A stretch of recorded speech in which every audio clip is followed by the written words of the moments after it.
This was my second train ride of the night. The way it started didn't promise anything better than the last one. Freezing wind tearing at my face like sandpaper and razors, ice hard and slick under my hands and feet. Somewhere in the background, the wail of sirens, the city howling after me. New York sped by in fast forward. Dark rooftop water towers and a dead forest of antennas and chimneys, all a blur. When the train he was riding slowed down, Gognitti made his move.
It's Payne! He's coming down the stairs! Shoot the bastard! Okay, boss. You got it. No problem. Hey!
Max Payne has nowhere left to go. We are very close to capturing him. You'll get a full statement then. Right now, I've got better things to do, ma'am. That was Deputy Chief Jim Bravura from the NYPD with no further comment at this time. Apart from his suspicious food habits, I figured Bravura to be one of the good guys. Fate had just dropped us on different sides in this. But when it came to capturing me, he was way out of his league. I had already ditched the cops a couple of rooftops back. For now.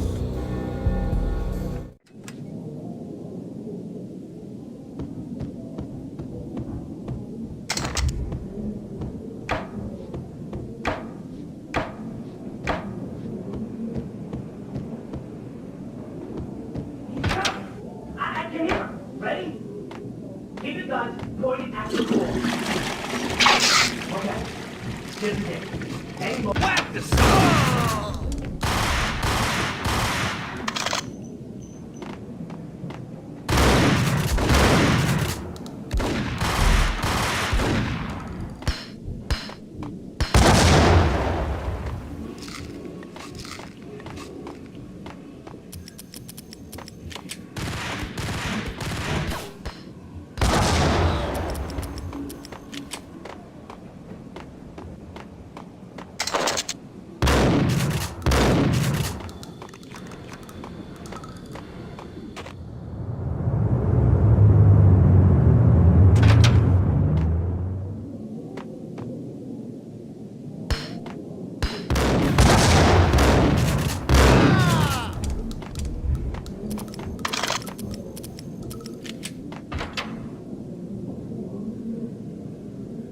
Open, goddammit! Payne! I'll kill you, you lousy freaking cop!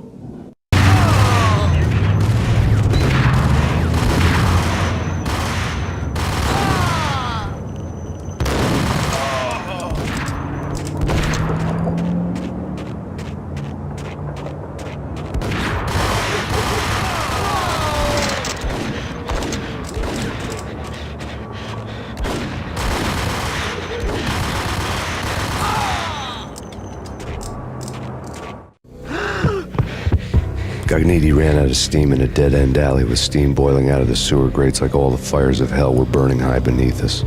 It was shakedown time. Where's Lupino? Screw you! Bad start, Vinny. Ah! Police brutality! I rate pretty high on that. You can't just hurt me in cold blood! Just keep telling yourself that. Listen good, Candyman. I'm not gonna be anybody's fall guy. I wanna know where your boss is hiding. There was no glory in this. I hadn't asked for this crap. Trouble had come to me in big dark swarms. The good and the just were like gold dust in the city. I had no illusions. I was not one of them.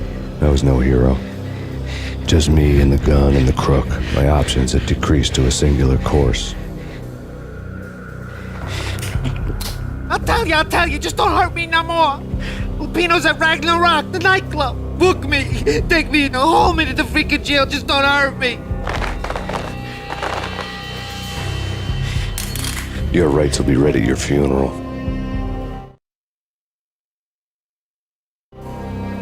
Ragnarok was Lupino's private nightclub, a den of drugs built into an old theater. I knew what waited inside. V-head junkies ready to explode in random acts of senseless violence, and Lupino's goon squad, the worst stone-cold killers this side of hell. Ragnarok was as inviting as a headache, flickering and flashing to a machine gun beat. The belly of the nightclub was a gothic theme park that began with bondage games and led to the nasty stuff from there. As subtle with its dark message as a cop-killer bullet through the heart. Like father, like son, just like Jack Lupino.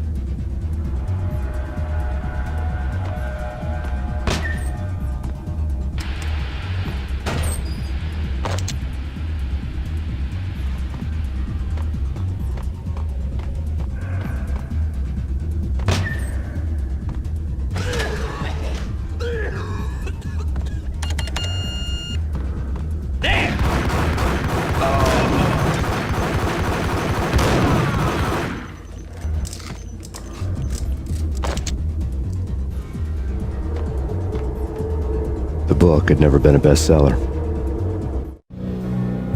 Given the setting, I was surprised to find that somebody had been passing time reading. The paperback was entitled The Age of Murder and Storm. The blurb on the back mentioned Norse mythos and Ragnarok, the end of a Viking world with a terrible winter that covered the earth in ice, when vile crimes were rampant and all humanity lost. I could see how somebody impressionable might get it into their head that we were at the end of time. I was also beginning to see what the nightclub and its owner were all about.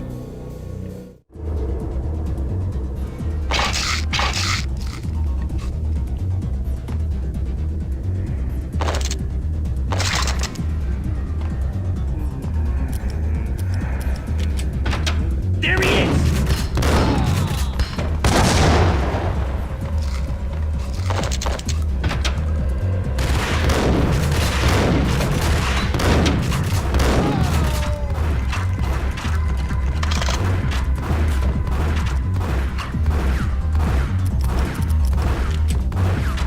Hey!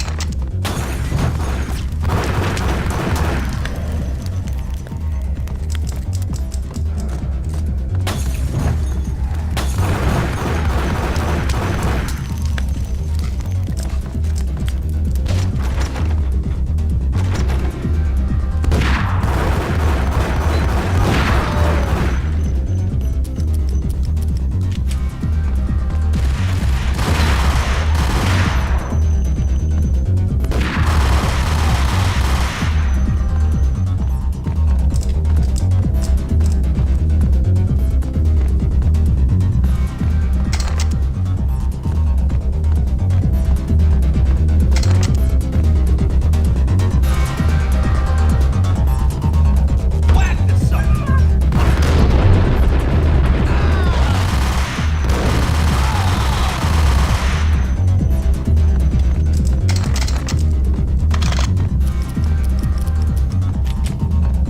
Books on the occult had been piled on the table.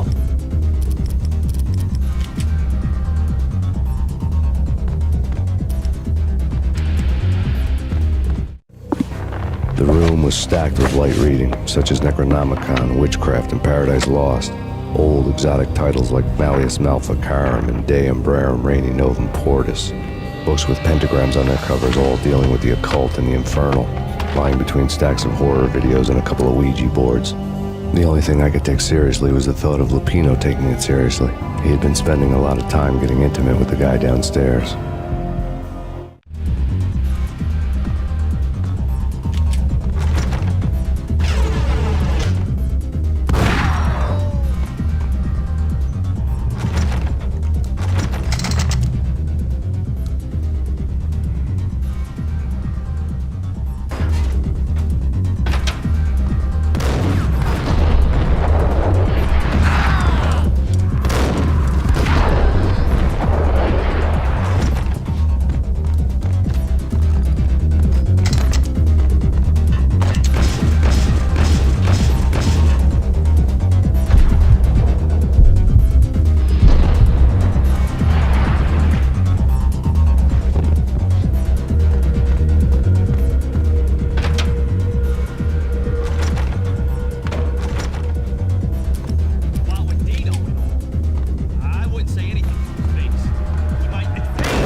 What the?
The backstage area led to Lupino's inner sanctum.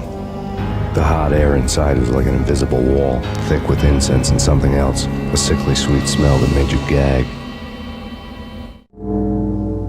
This was the rotten core of the Big Apple. Lupino lurked somewhere ahead, like a spider at the center of his web, waiting. The vapors in the air started to make my head swim. Torn pieces of a letter lay scattered on the sofa.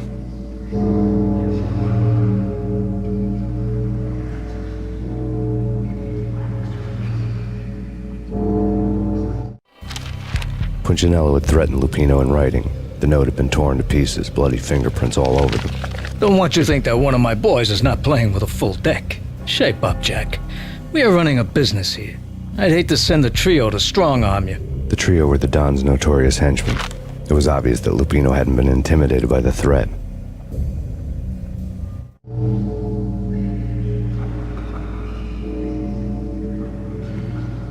The flesh of fallen angels!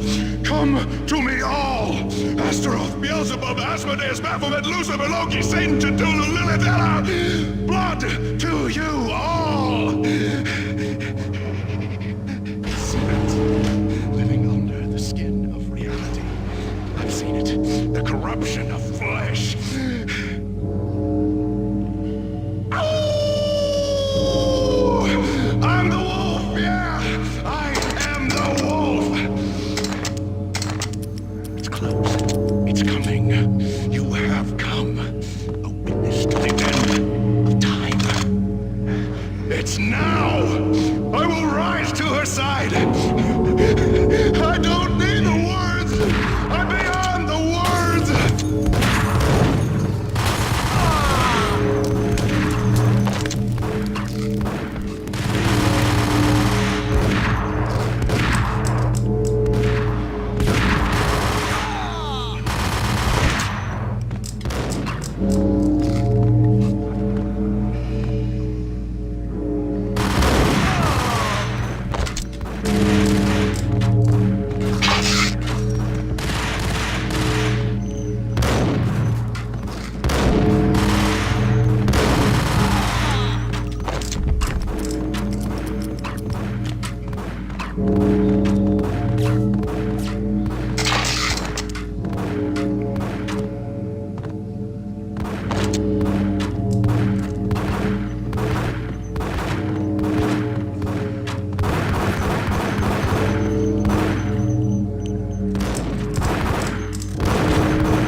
Hey!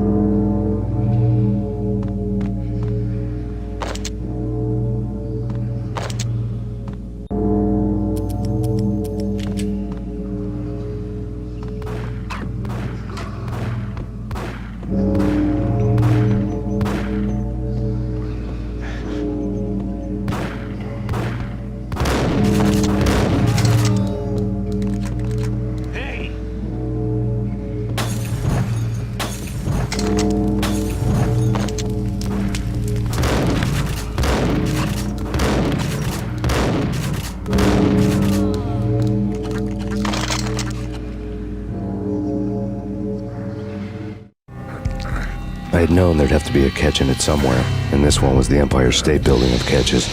Lupino was pumped up and dying to go 15 rounds with a mutant alligator. And then he started this spooky monkey talk, straight from a bad dream. Mine.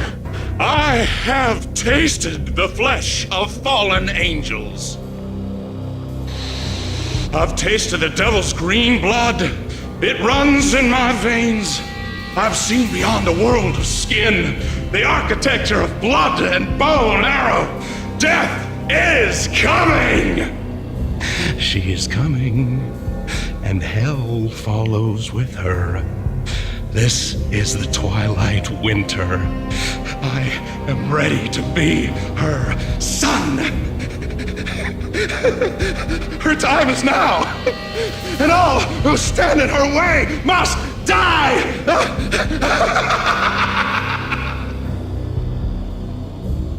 Die! You'll die! You'll die! Now! All die!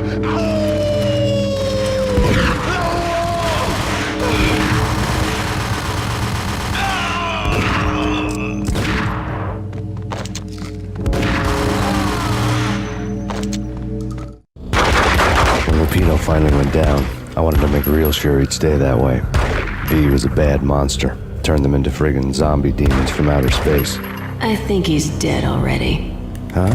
And that's when it happened. But dead or not, you've got the wrong guy. In stepped this knockout femme fatale, holding a gun to my face. I returned the favor. Lisa Punchinello. Lisa Punchinello was the Don's wife. Mona Sax. Lisa's evil twin. Your safety's off, evil twin. You might hurt someone with that gun of yours. Lisa's the damsel in distress. I'm the professional. I'd blow you away without batting an eye. Sure, and you can check out my credentials splattered all over this joint. Jack couldn't have framed you. Not the state he was in. We're after the same slime bag. Angelo Punchinello's the one who murdered your friend and framed you with it. You know this for a fact. I've got my sources. I don't have a clue these days. I just shoot them as they come.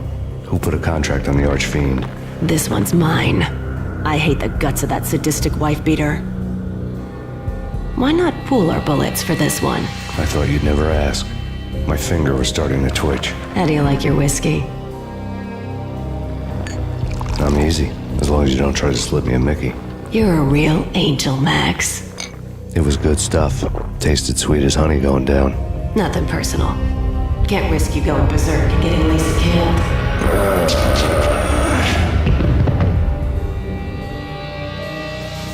The nightmare was always the same. Violent shapes moving in darkness, old and ugly.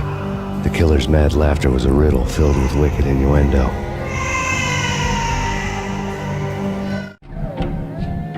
Somewhere, the baby was crying.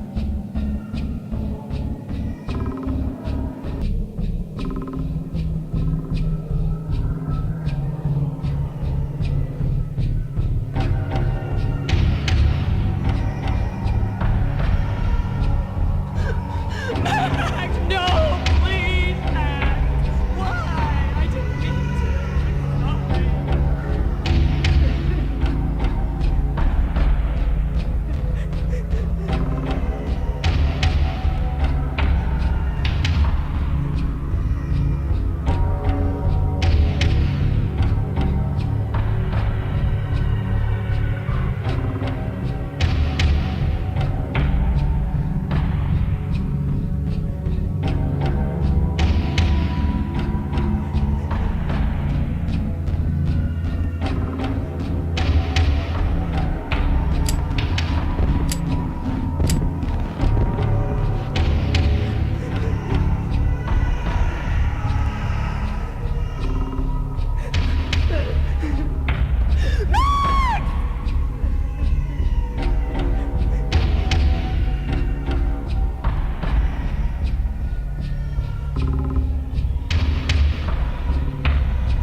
Should've known it when we found you snoring next to Lupino's corpse.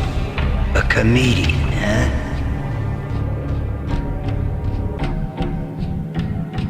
The pictures were filled with good old times.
No.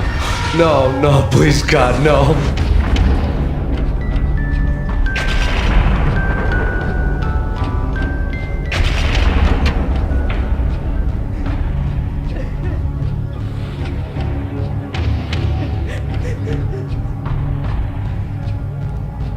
Slice them, dice them, shoot them full of holes, blow them to bits, vaporize them, disintegrate them. No matter what you do, they'll still be back, good as new.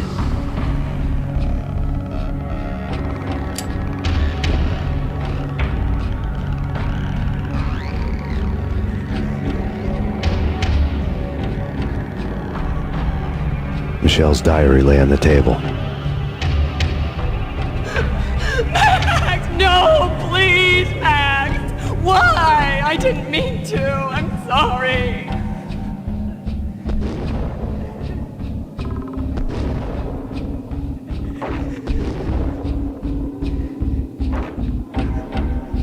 Murderer! You killed her! Nothing like that ever happens in the real world.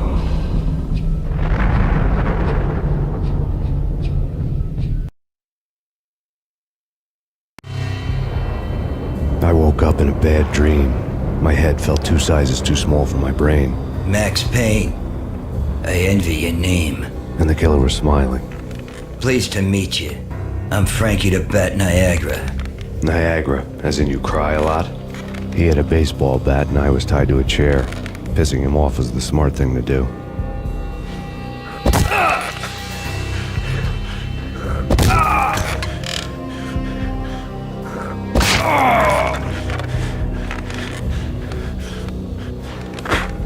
Nothing wrong with a little laugh now and then. Take me, for example. I love to watch cartoons. Cartoon violence is a fascinating thing. Let's take a break. I need to take a leak and maybe grab a cold one at the bar. Don't worry. I'll be back to finish this off. And then, it's checkout time. You play, you pay, you bastard. He swaggered out, and the door clanged shut behind him, locks clicking into place. Everyone makes mistakes. Mine hadn't been to crack jokes about the goon with the bat. He'd have cracked my skull regardless. It hadn't even been to trust a girl with a gun. I had blindly gone after the first bad guy on my hit list when I should have been aiming further up the ladder, at the head of the Punchinello family. I couldn't bring myself to be pissed at Mona. Guess I had a soft spot for her pretty face.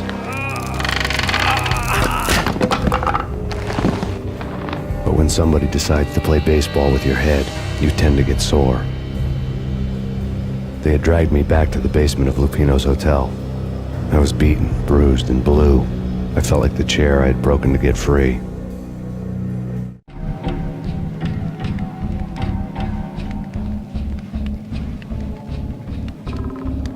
All I had was Niagara's bat, sticky with my own blood.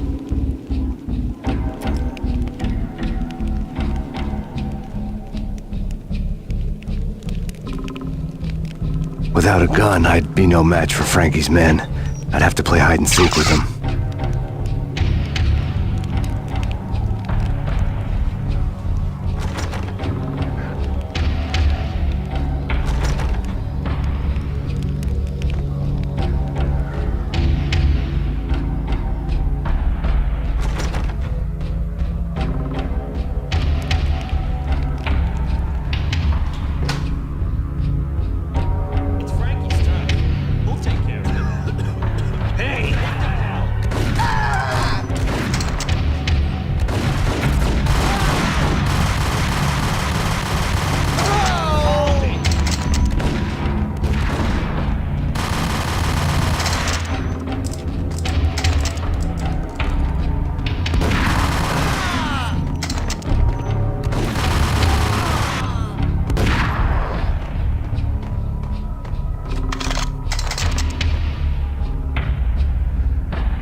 Things were fast going from bad to worse.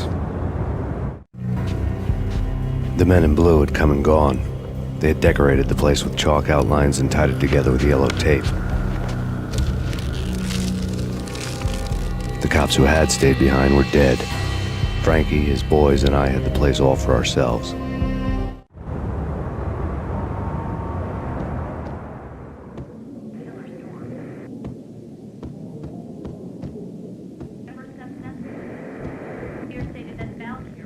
Just forget about it. Just forget about it. Hey, just forget about it. That crazy witch, you should have heard her. She was a real scream when the boys caught her trying to cap the Don. Oh, that's friggin' bad. To the trio? That's even worse than what Frankie's doing to that poor bastard downstairs. She's gonna take a long time to die. The mobster muscle on the phone was talking about Mona. Punchinello's trio were nothing but bad news.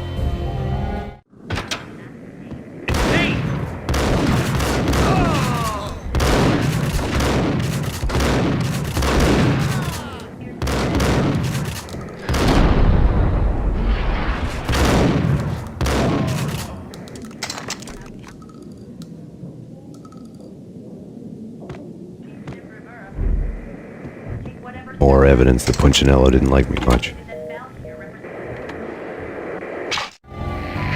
The fact remains that all the victims so far identified in the Ragnarok shooting have been known criminals, many of whom had large doses of V in their blood. Reliable sources say that Max Payne was also among those killed, although no body has been recovered at this time. Reliable sources. That meant somebody thought the Mafia had me and didn't want the cops snooping around anymore. The body would be delivered to them barely recognizable. Case closed. Don Punchinello had the power to be that reliable source, which was no news. But his news was old news. Framing me hadn't been enough. Don Punchinello had put a hit on me. He wanted me dead, and it had been important enough for him to give written instructions to Frankie about it. Max Payne should die like a dog for the trouble he's caused. Frankie, I know I can trust you to give this matter the dedication it needs.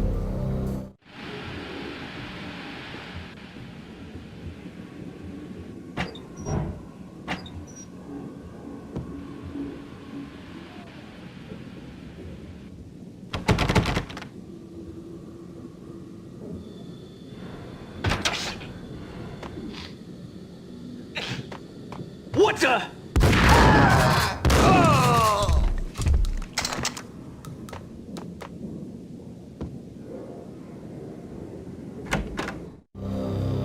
The hotel bar was fast developing quite a history. True to his words, Frankie was there, having a beer. Jesus Christ. How the hell'd you get loose? Got bored waiting. Thought, what the hell, we could just as well finish this here.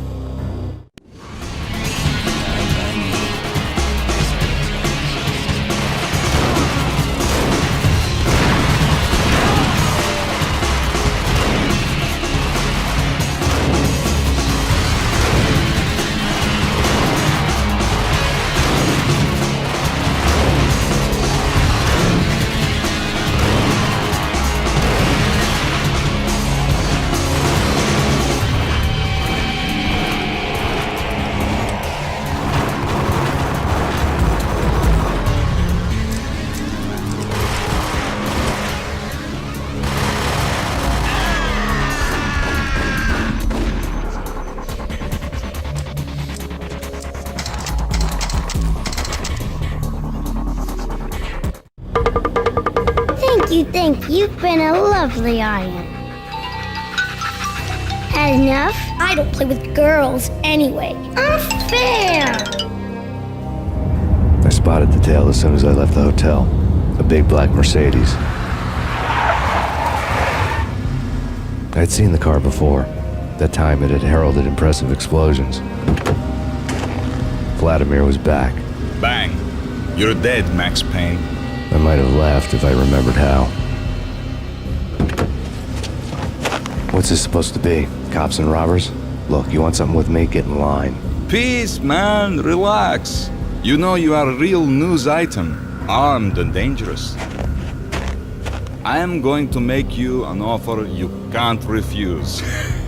I've always wanted to say that. It's a bum rap. I've been framed. That's a moot point. Whatever you did or did not do, I'm sure you had good reason for doing it. Want to hear me out? I'm listening. Punchinello messing with V is bad for business all around. But that's not all. There is this guy, Boris Stein, used to pull jobs for me. He's the captain of the cargo ship Charon. Now the bastard turncoat has gone over to the other side, Punchinello's. The ship's loaded with high-res hardware, guns, my business. If Punchinello gets hold of that cargo, he's won and I have lost. And you'll have your work cut out for you. If you want to get to Punchinello, you will need heavy-duty persuaders. I am just the man to get them for you. Change the ship back under my flag, maybe pop 2 in the traitor Dime's head while you're at it. You'll get enough guns to start the apocalypse. You in or out? Let's get this show on the road. Vladimir was one of those old-time bad guys with honor and morals, which made him almost one of the good guys. None of us was a saint. The Brooklyn riverfront was a maze of rusty containers, sharp-boned cranes looming up from the snowstorm. On a night like this, you couldn't help but think of the dark army of dead men sleeping with the fishes, cement shoes in line. No Minotaur lurked in this labyrinth, but somewhere out there, on the clanking deck of his cargo freighter, the skipper of the Chiron was waiting, like the ferryman of the river Styx.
had found Boris Dime's ship.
Rust had crept over the sides of the cargo steamer a long time ago. Boris Dime would be on board. I'd have to smoke half of his crew to even get near the gangplank. Guns were probably being kept in the hold, buried amidst the rats and oily water.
Angie, tell me, how much did Dime cost you? I bet it was more than his name. Max Payne. Right the first time. You're dead, punk.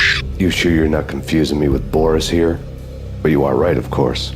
Pretty soon we should get together and have a talk. You son of a... Pissing Punchinello off was a dangerous game, but when people get mad, they make mistakes. I should know. That's where I wanted Punchinello, mad enough to trip over his own feet, preferably into a grave.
yourself. Anybody who says different is calling me a liar. Vladimir here. Collect all the guns and ammo you want. Meet me on the bridge afterwards.